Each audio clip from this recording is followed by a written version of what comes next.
Welcome to the Brief History Podcast, the Indian Mutiny. This is part 1. Part 2 will follow shortly. Please check out the podcast notes for further information and links to our social media pages. As always, please like and share and tell your friends. The success of this podcast relies on its listeners. Thank you.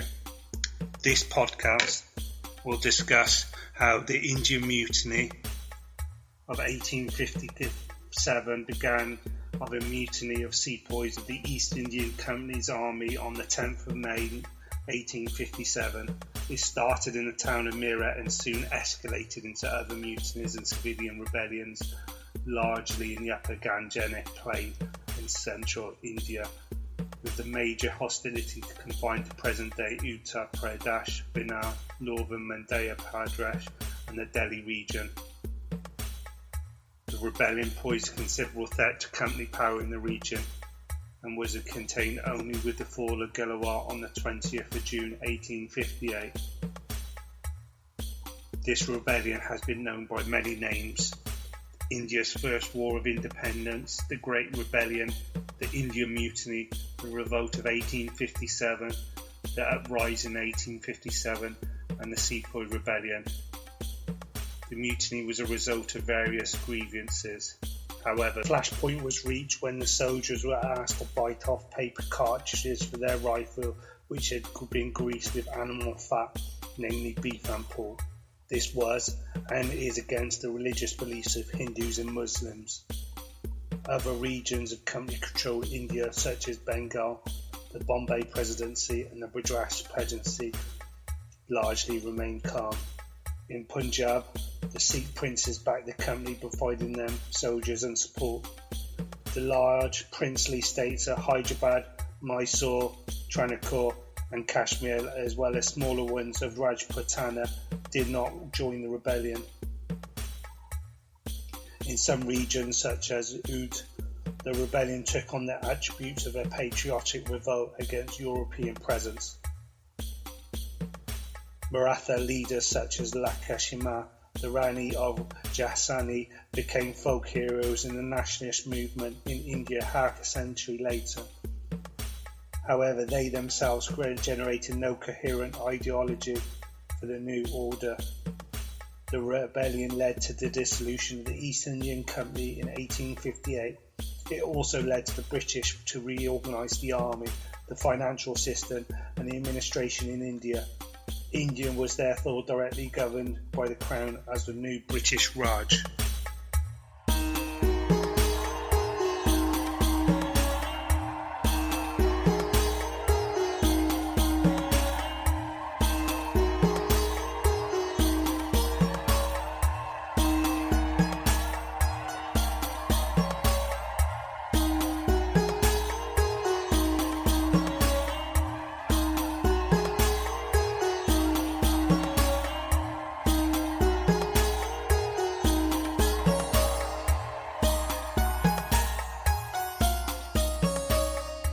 Although the British East India Company had earlier administrated the factory areas established for trading purposes, its victory in the Battle of Plassey in 1757 marked the beginning of its firm foothold in eastern India. The victory was consolidated in 1764 at the Battle of Buxar, when the defeated Mughal Emperor Shah Alam II granted the company the right for a collection of revenue in the provinces of Bengal, Bihar and Orissa known as Diwani. The company expanded its territories around the base in Bombay and Madras. The Anglo-Mysore Wars 1766 to 1799 and the Anglo-Maratha Wars 1772 to 1818 led to the control of the vast region of India south of the Narmada River. In 1806, the Valor Mutiny was sparked due to new uniform regulations that created resentments amongst both Hindu and Muslim sepoys.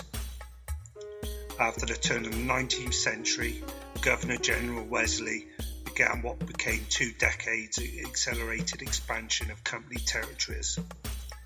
This was achieved either by subsidiary alliances between the company and the local rulers or by direct military annexation. The subsidiary alliances created the princely states or native states of the Hindu Maharajas and the Muslim Nawabs. Punjab, Northwest Frontier Province, and Kashmir were annexed after the Second Anglo-Sikh War in 1849. However, Kashmir was immediately sold under the Treaty of Amritsar in 1850 to the Drogma dynasty of Jammu and therefore became a princely state. The border dispute between Nepal and British India, which sharpened after 1801, had caused the Anglo-Nepalese War of 1814-16 and brought the Gurkhas under British influence. In 1854, Berar was annexed and the state of Uday was added 2 years later. For practical purposes, the company was the government of much of India. The Indian Rebellion of 1857 occurred as the result of an accumulation of factors over time rather than just a single event. The sepoys were local soldiers, the majority Hindu or Muslim, that was recruited into the company's army. Just before the rebellion, there were over 300,000 sepoys in the army compared to about 50,000 British soldiers. The forces were divided into three presidential armies: Bombay, Madras and Bengal. The Bengal army recruited higher castes such as Rajputs and Brahmins, mostly from the Adwadi, the Lucknow and the Bihar regions, and even restricted the enlistment of lower castes in 1855. In contrast, the Madras army and Bombay army were more localised, caste-neutral armies that, quote, did not prefer high caste men, end quote. The domination of higher castes in the Bengal army had been blamed in part for initial mutinies that led to the rebellion. In fact, the role of the caste had become so important that the men were no longer, quote, selected on the account of the most important quantities in a soldier, i.e. physical fitness, willingness and strength, docility and courage, but it became because he belonged to a certain caste or sect, end quote. In 1772, when Warren Hastings was appointed India's first Governor-General, one of his first undertakings was the rapid expansion of the company's army. Since the sepoys from Bengal, many of whom had fought for the company in the battles of Plassey and Buxar, were now suspect in British eyes. Hastings recruited farther west from the high caste rural Rajputs and Brahmins of Adwa and Bihar, a practice that continued for the next 75 years. However, in order to forestall any social friction, the company also took pains to adapt its military practices to the requirements of their religious rituals. Consequently, the soldiers dined in separate facilities. In addition, overseas service considered polluting to their caste was not required of them, and the army soon came officially recognise Hindus' festivals. The encouragement of high caste ritual statues, however, felt the government vulnerable to protest, even mutiny, whenever the sepoys detected infringement of their prerogatives. It has been suggested that after the annexation of Uday of the East India Company in 1856, many sepoys were disquieted both from losing their perquisites as landed gentry in the Uday courts and from an anticipation of any increased land revenue payments that the annexation might bring about. Others had stressed that by 1857, some Indian soldiers, reading the presence of missionaries as a sign of official intent, were convinced that the company were masquerading and masterminding a mass conversion of Hindus and Muslims in Christianity. Although earlier in the 1830s, evangelists such as William Carey and William Wilberforce had successfully clamoured for the passage of social reform such as the abolition of sati and allowing the marriage of Hindu widows, there was little evidence that sepoys' allegiance was affected by this. Changes in the terms of their professional service may have created resentment at the extent of the East India Company's jurisdiction expansion. Within victories in wars or the annexation, the soldiers are now not only expected to serve less familiar regions, such as the Burma region during the Anglo-Burmese War in 1856, but also do without foreign service.